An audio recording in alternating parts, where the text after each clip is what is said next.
I'm 28 years old, and I have an older sister, Olivia, who's 31. Honestly, she hasn't really got her life together, but for some reason, our parents treat her like she's the golden child. Ever since we were kids, Olivia has had this idea in her head that I'm out to steal her thunder or something. Because of that, she's pretty much dedicated her life to one-upping me in everything.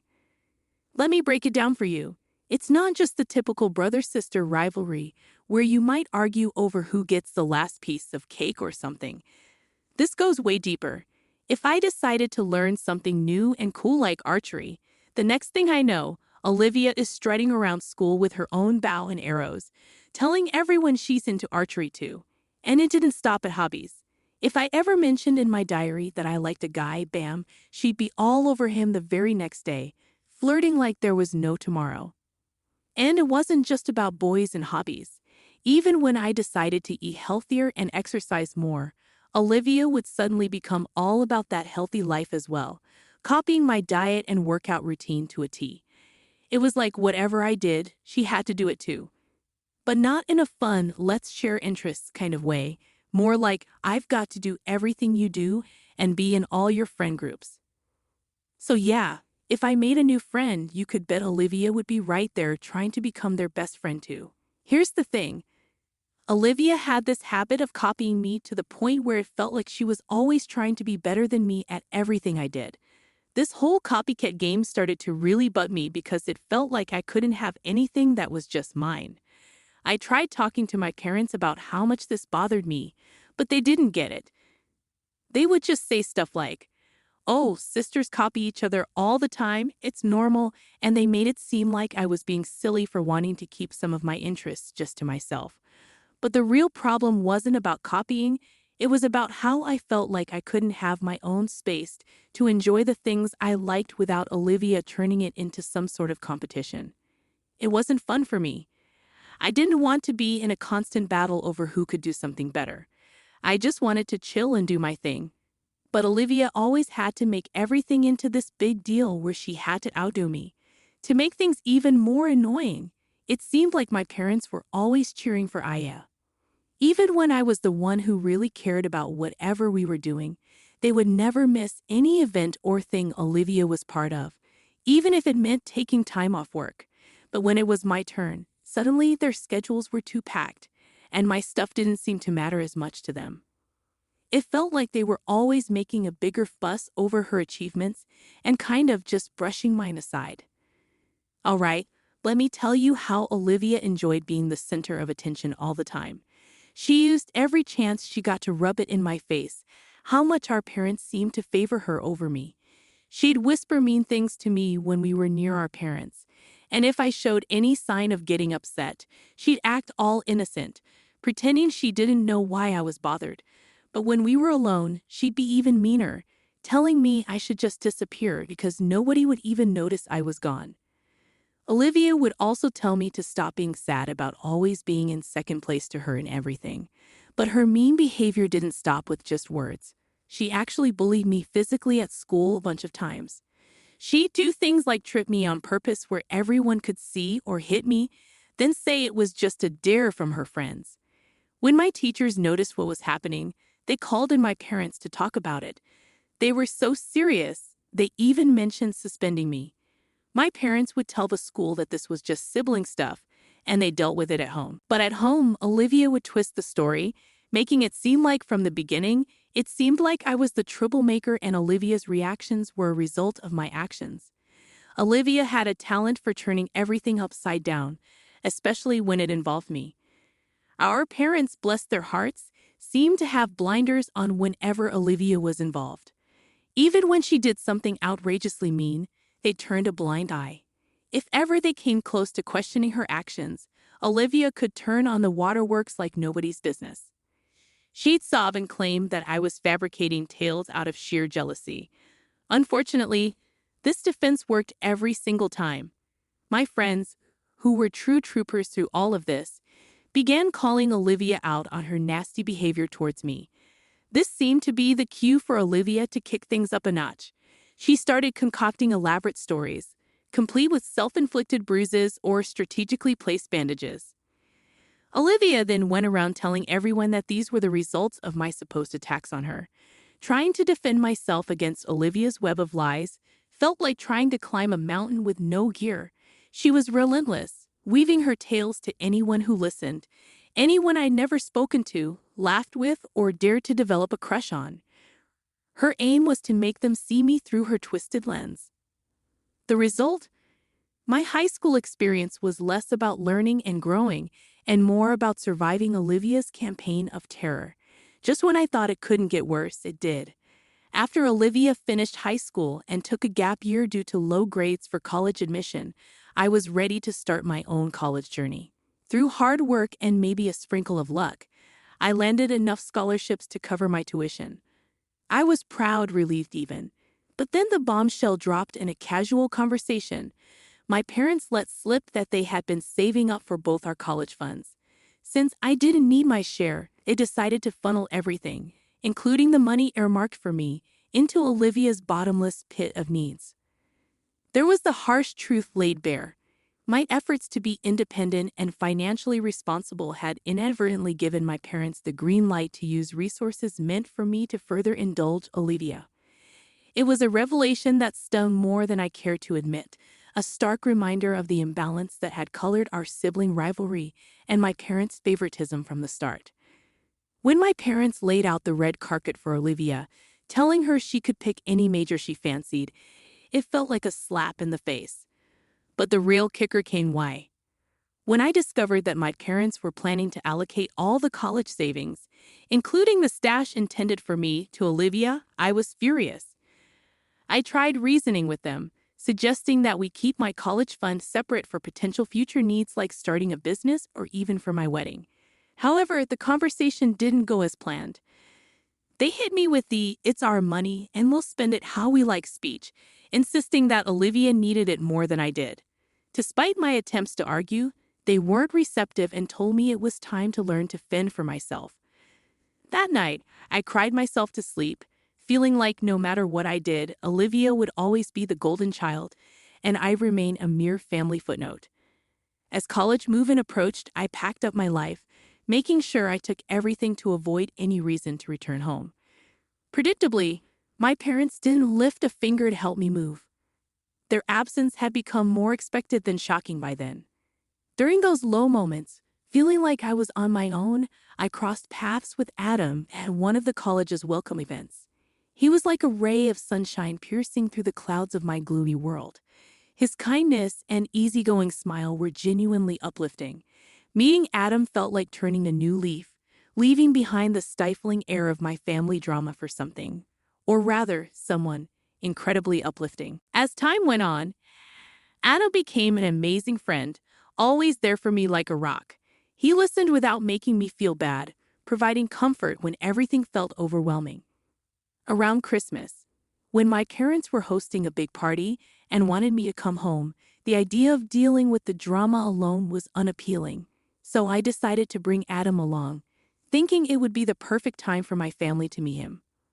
I informed my folks in advance, letting them know that Adam and I would stay in our own space, but join everyone for the big dinner. When we showed up, I could tell my parents were taken aback to see Adam.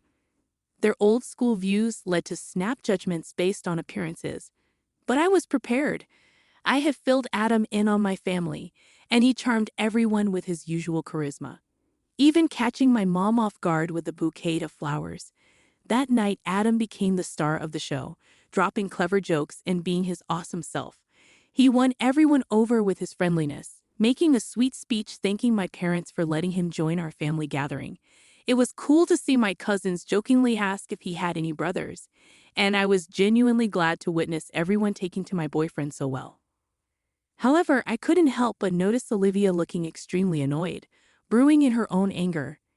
As the evening progressed, Olivia started drinking excessively and whispered things to some of our relatives. It was evident that she wasn't happy about Adam being there and seemed to be plotting something. Right in the middle of dinner, she blurted out loudly, asking me if Adam and I were serious. The sudden question made everyone stop and look at us without hesitation. I grabbed Adam's hand and affirmed that we were indeed serious about each other. However, Olivia, with a smug look on her face, suggested that maybe I should consider being with someone who fits our family's traditions better, implying that Adam wasn't a good match because he was different. Her comment was not only rude but also racist, making many people at the dinner feel uncomfortable due to her openly judgmental behavior. Trying to act sneaky, Olivia suggested that I should think about how different our cultures were, essentially implying that I should be with someone who aligns better with our family's way of doing things. Hearing her say that infuriated me, and I was about to let her have it. However, Adam, who didn't seem bothered by her mean words, just smiled and calmly told her that he's as American as anyone else in the room because he was born here. He shared that his great-grandparents came to America a long time ago and that his family has always taught him to respect all different cultures and beliefs. While I was upset that Adam had to defend himself to my family, the way he handled Olivia's nasty remarks only strengthened my certainty that he was the perfect guy for me. After Adam stood up for himself, nobody was thinking too highly of Olivia. People didn't appreciate how she tried to call out my boyfriend in front of everyone. For the rest of the evening, Olivia sat by herself, looking angry and sipping on her drink. Especially after we all went back to college, I was so fed up with her behavior that I sent her a lengthy text expressing my embarrassment to call her my sister and hoping she would stay out of my life. I didn't even want people to know we were related. She responded with a short text that simply said, "Same here. Since that big argument, I haven't spoken to Olivia at all. Adam and I successfully completed college and now both hold excellent jobs. 3 years ago, we decided to tie the knot. I invited my parents to the wedding but made it clear that Olivia wasn't welcome. Despite my mom's attempts to change my mind, I wanted our wedding to be truly special and extravagant. My parents were quite shocked by how amazing everything looked. My mom was blown away, and my dad, who typically doesn't say much, remained silent throughout the ceremony. Our guests, including friends and Adam's family, got to meet my parents. It didn't take long for everyone to notice the stark contrast and wealth between Adam's family and mine. After the wedding, my parents approached me expressing surprise at the amount spent on the event and the wealth of Adam's family. My mom was curious about how we could afford such an extravagant wedding, and I assured her that Adam and I were doing well for ourselves. I wanted them to understand that our decision to get married wasn't solely based on financial considerations. Looking back, I realized it might have been a mistake to disclose so much about our financial situation to my parents. 2 years ago, my parents unexpectedly reached out for help. They explained that my dad had retired, and they had depleted their savings on home renovations. They asked if I could lend them a hand with money, a surprising request considering their usual behavior. Despite feeling like I didn't quite fit in with my family, but it felt somewhat comforting to be the one they turned to. They requested $3,000 every month, which would cover their bills and increasing medical costs as they age. At that time, I was doing well at work, and Adam and I were in a good financial position.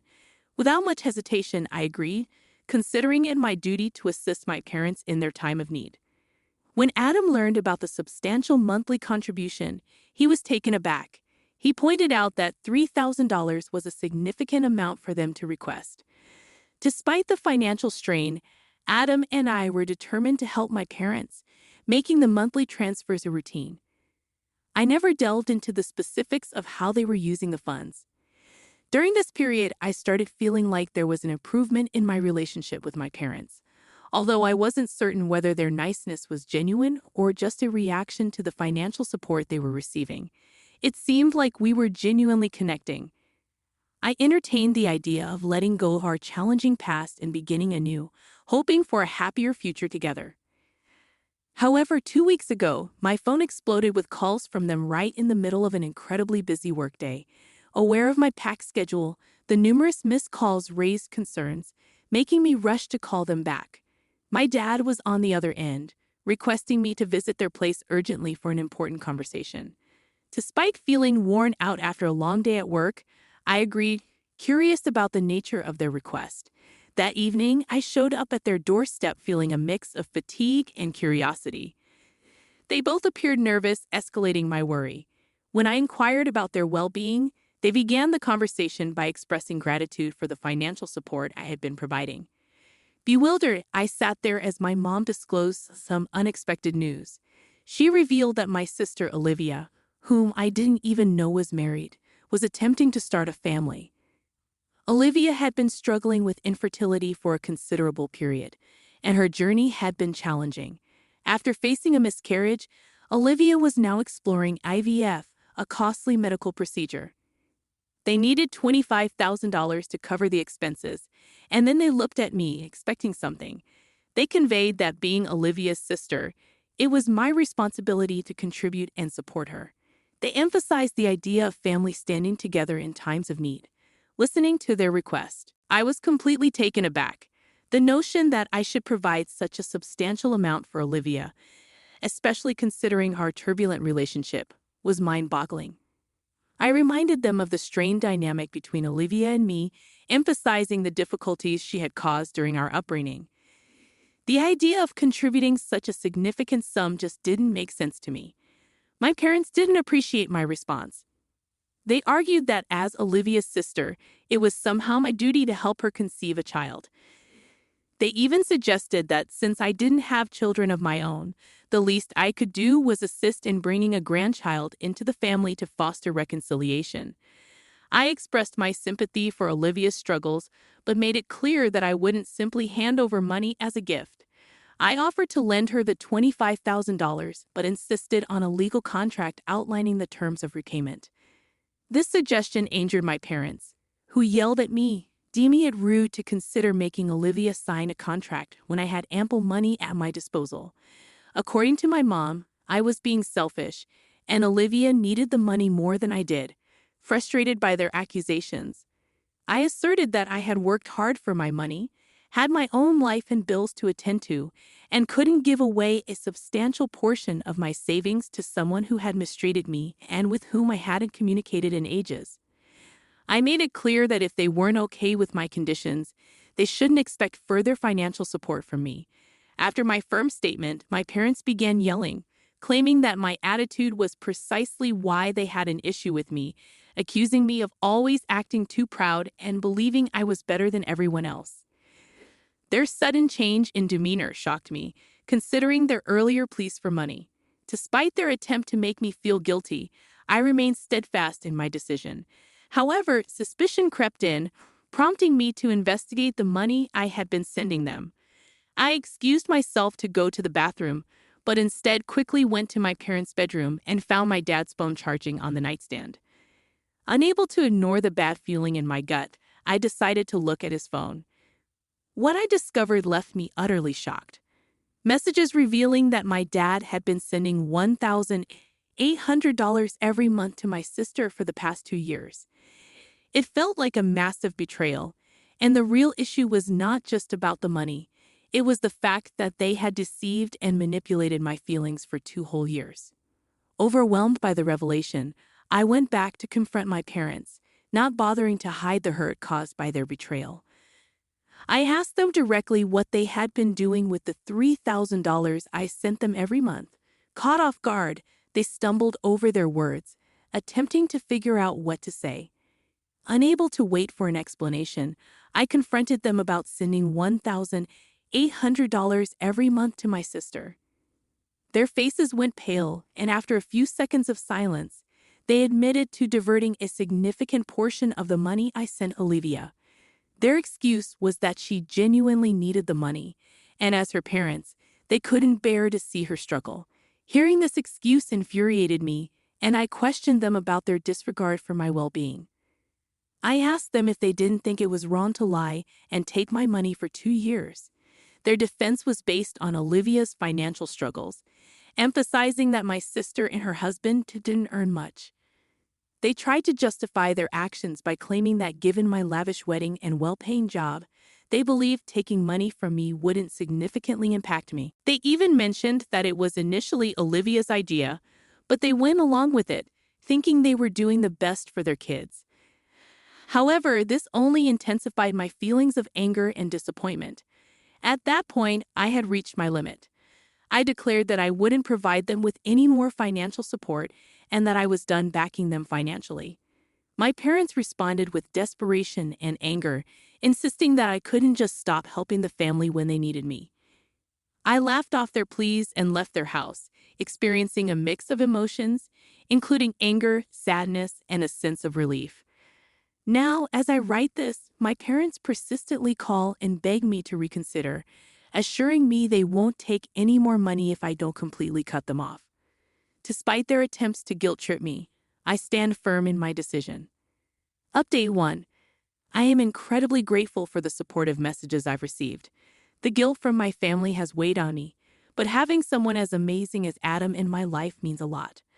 I appreciate that people are finally listening to my childhood stories and believing them. Discussing this has been but cry. When I showed Adam the message, he became furious and decided to take matters into his own hands. Adam initiated a group chat on Messenger with my parents, Olivia, and several relatives and cousins. He shared screenshots of Olivia's message and exposed the lies my parents and Olivia had been telling me for the past 2 years, including the bullying I endured during our childhood.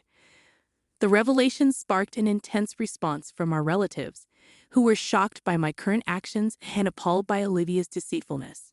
In subsequent calls with family members, I disclosed more details about how my parents were diverting $1,800 every month to Olivia from the funds I believe were intended for them. The pressure from our relatives embarrassed my parents, who reached out, pleading with me to delete the group chat and pretend it never happened. However, Adam stood firm, refusing to let them off the hook. He warned them that any attempt to ask us for money again would result in legal action, hiring the best lawyers to take them to court. This threat scared them, and they refrained from contacting me.